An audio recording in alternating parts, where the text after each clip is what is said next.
bad stuff out of the ore. And the content of the bad stuff went from 7% to 0.17%. And it turns it into a glass. So it's inert. It's some new process. And it had the effect of increasing the concentrate grade at Free Gold Ventures by 47%. That's a significant increase in concentrate. And now you got less tons needing to ship to get it treated. And in fact, one thing it might do is it might let anyone not related to Kinross. Well, I think your last comment's the most appropriate comment. When I think of gold and silver, I think that when gold in 2024 broke through 2,000 for the third or fourth time, I forget which it was, I think they lost control of the gold market. And when I say they, I'm referring to the banks that were forever short. You get the data every week, big short position. Who owns it? Well, it's mostly the commercials, which are the banks. And they were always, the only shorter there was the banks. Imagine if the banks weren't short. Where the hell would the price of gold be? And then I think they finally realized, okay, look, we can't hold this thing back. So that next thing you know, gold goes from 2,000 to 4,000. Now, I think the same thing happened in silver. I don't know what the magic number was, whether it was 35 or 40 or some number like that. And of course, they've lost control of it. And I think everybody knows they've lost control of it. When you watch the day-to-day data of silver, you know that they can't possibly supply the demand. But we've known that for 5 years, but because they had inventories to work with, they were able to supply, and of course with the paper supply that they had, they were able to meet that physical demand through the inventories and were able to meet the demand in the COMEX through paper shorting. And I think now they realize, okay, well, that's game's over because now we can't supply the physical anymore. We know that. You look at the stress points that we've had at the LBMA and the COMEX and the demand, like some of the demand statistics that we can look at during the year. The latest one being in October when India about 55 million ounces of silver in a month. 55. Right. I always annualize these things. That's 660 million ounces. If you did it every month, we only mine 800. How can a country buy 55? You'd think it was literally impossible. And we have the same sort of thing going on in the COMEX where maybe this month we'll do between 50 and 60 million ounces of deliveries in a month. Well, now I know it doesn't happen every month, but geez, if it was for 12 months, it would essentially take all the mine supply, give or take 10%. So you see these huge demands. And of course, we also have retail people buying it in large quantities too. There's a tech guy, like David, someone, I forget his Blackwood. Bateman. Bateman, that's it. Yeah. And he's buying millions of ounces of silver. And, guys like you and I might buy a lot too and recommend a lot of people buy it. And, we haven't left. We're still there to participate and recommend it to people. And of course, we have that audience now. And we have a new audience where when the gentleman at Morgan Stanley suggested the new model portfolio 60-20-20, with 20 being precious metals. Right. Whoa, my God. Right. Blow the lid off. I mean, that just blows the lid off. Can you imagine if they really wanted to go to 20, where the prices of gold and silver would have to be? We wouldn't even recognize the number. Right. Like it could be like $1,000 for silver to get to 20% silver. Yeah. And who knows what for gold.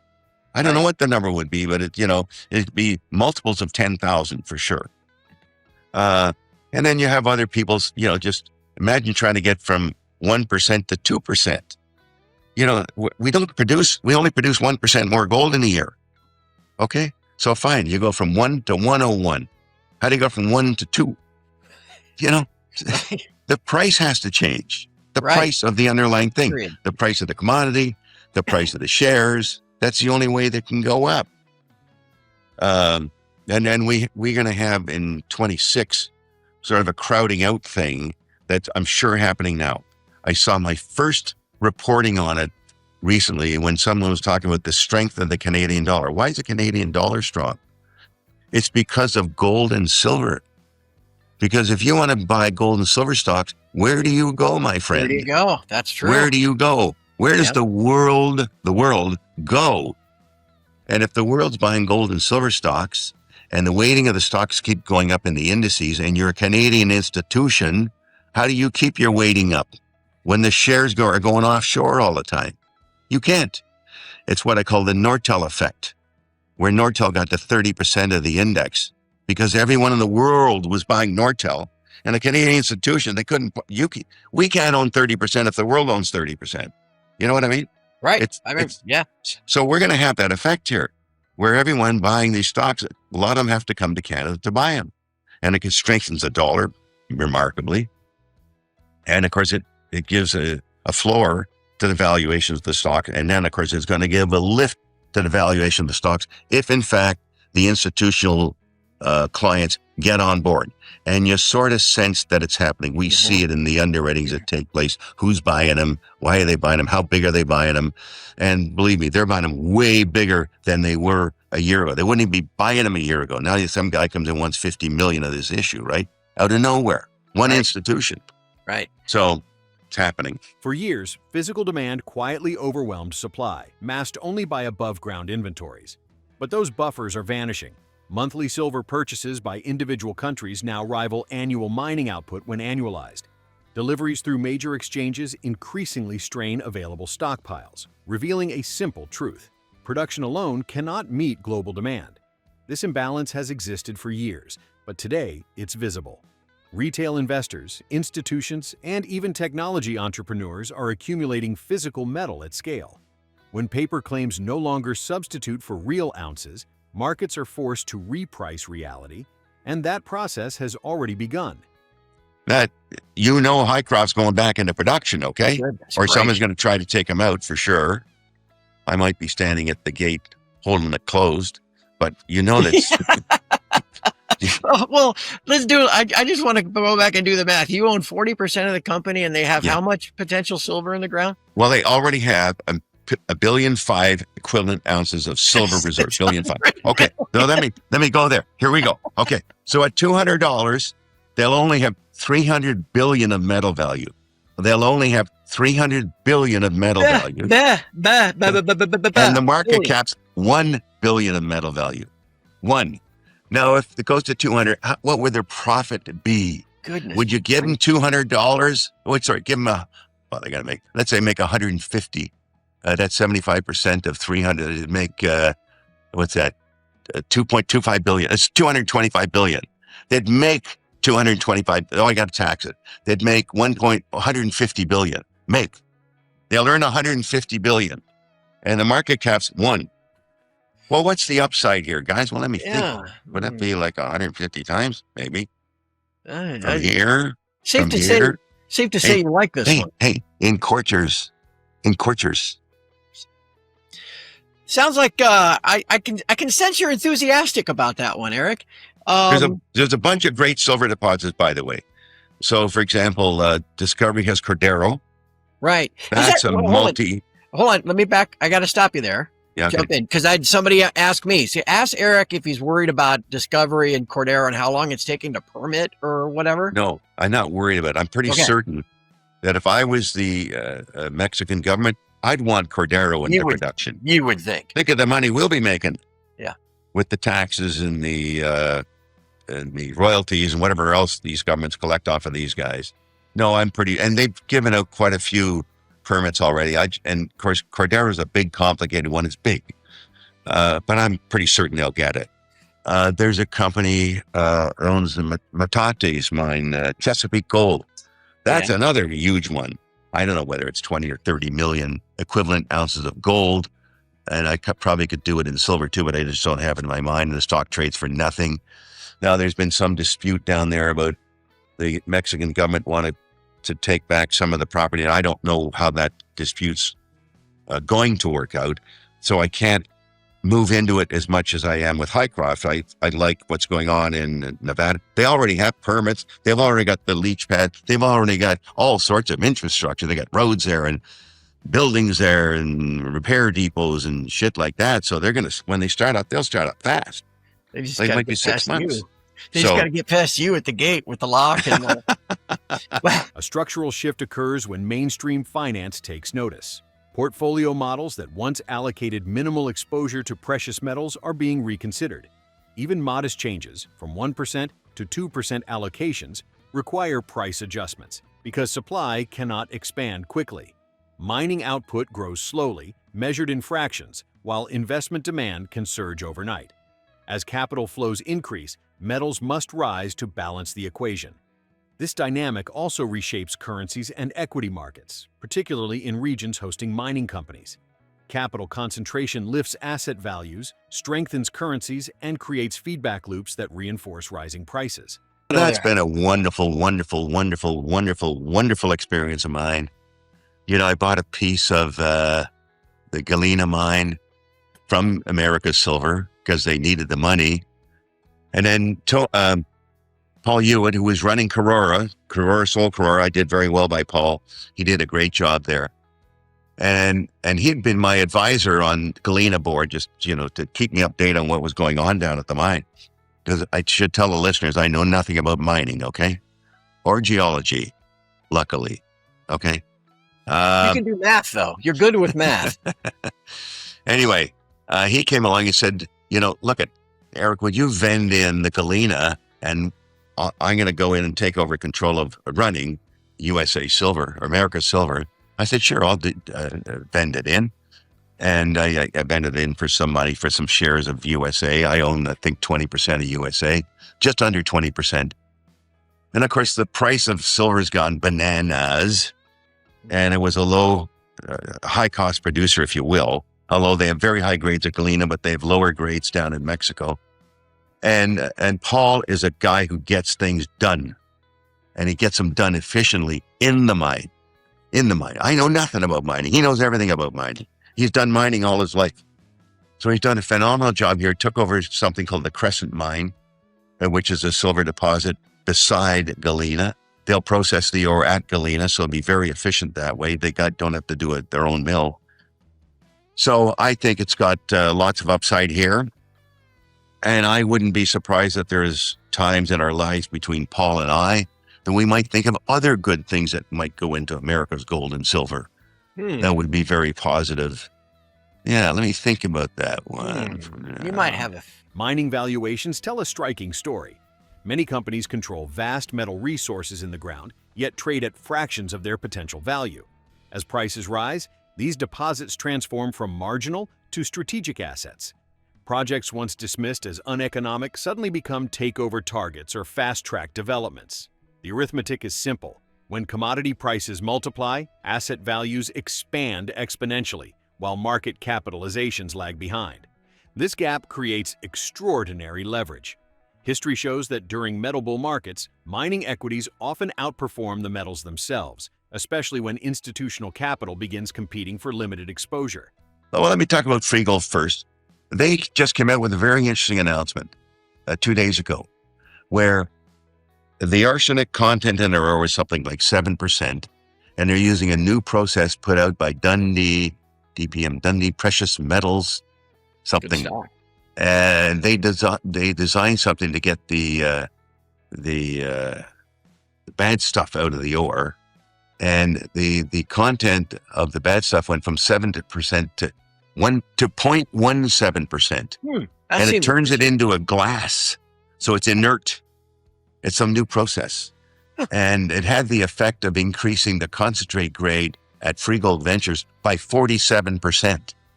That's a significant increase in concentrate grade. And now you got less tons needing to ship to get it treated. And in fact, one thing it might do is it might let anyone not related to Kinross. Kinross has a Fort Knox operation that's 5 miles away, who should own this, by the way, but they've been hesitant to buy it. But now anyone in the world can buy it because we can reduce the weight of the concentrate and make the concentrate more economic, so it can be shipped anywhere, China, Japan, wherever. This could be go down the trail in British Columbia. So that's really good. Now I want to talk about Newfound Gold. I think there's a huge opportunity in Newfound Gold. I own 19.9999%. I'm not allowed to buy another share. They'll put me in jail. Okay? It's a funny thing that happens in Canada, You own 20%, you can't buy more. Oh my God.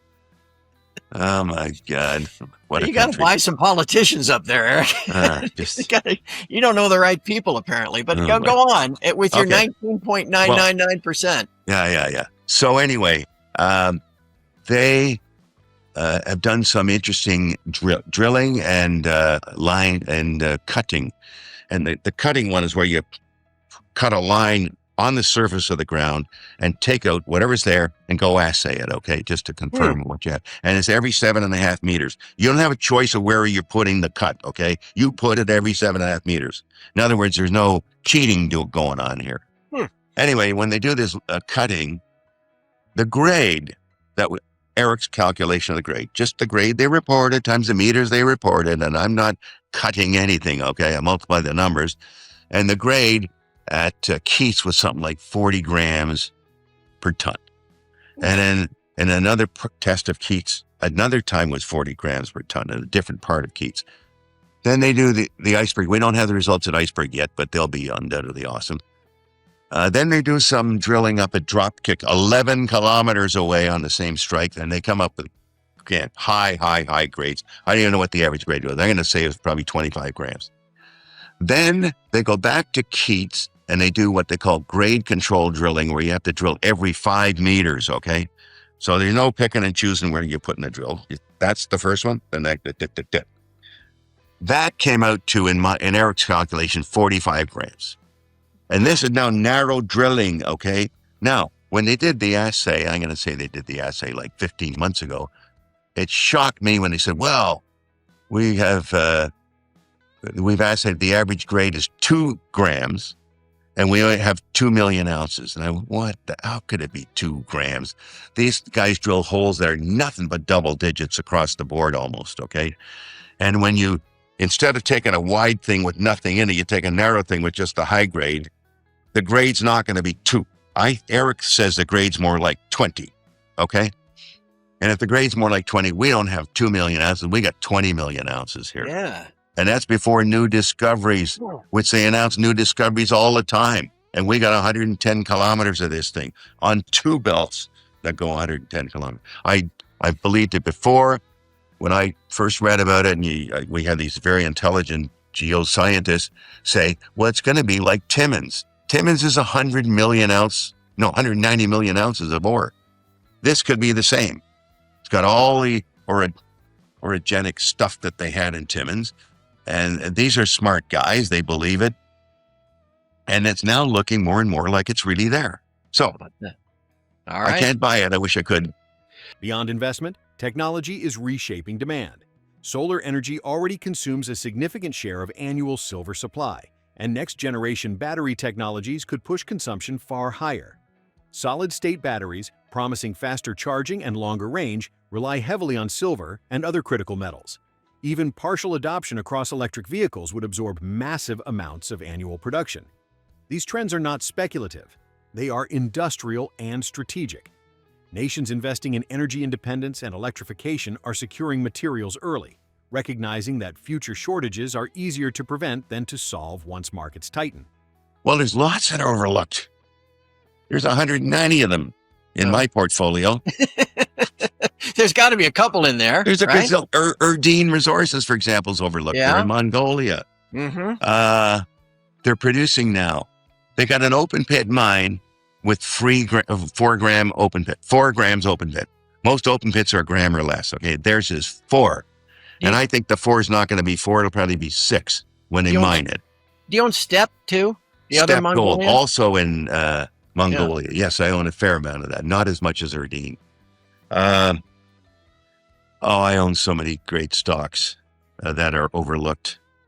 Almost anything. I mean, I own every silver junior there. You could say they're all overlooked because people are still thinking silver's at $25 or 30. Yeah. Well, folks, it's double that price. Okay. Right.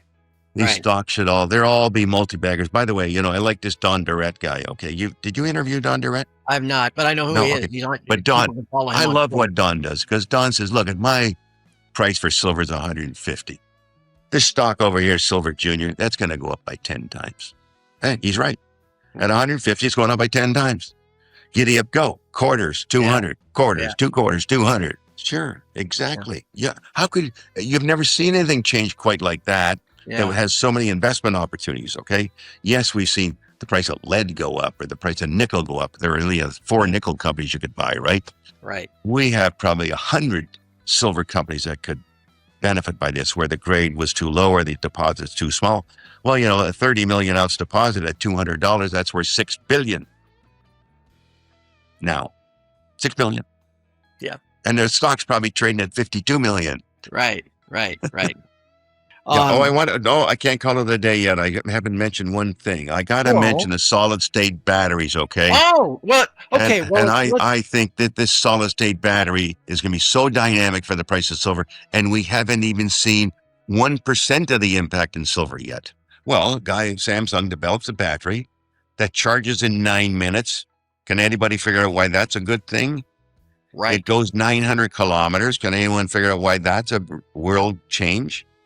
And they use a kilogram of silver in this solid state battery. By the way, they use manganese too, which I'm a big owner of, not the metal, but the companies. And they say if that could capture 20% of the electric vehicle market, it would consume all the silver produced in a year. My goodness gracious. Yeah. And that's just that. That's just that battery. One thing. That's not solar panels and electronics. Is it any wonder that these Asian countries keep buying these materials? Right. So I think that's a big change that's coming. And they're going to be starting to produce these things, I think, for consumption in 28 vehicles. So that's 27 production, which means maybe buying the metal in 26 to make sure you got enough. And, was there a shortage? Yes, there is. Well, you're screwed already, okay? So you better find a way, Mr. Samsung. Despite dramatic price moves, the broader public remains largely absent. That matters.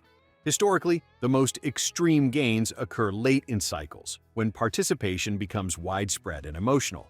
Today's environment looks different. Strong fundamentals, tightening supply, institutional positioning, and technological demand are aligning before mass enthusiasm arrives. Corrections will occur. Markets always pause. But the underlying forces remain intact. Precious metals are no longer reacting to headlines alone. They are responding to structural change. When awareness finally catches up to reality, price behavior may become far more explosive than anything seen so far.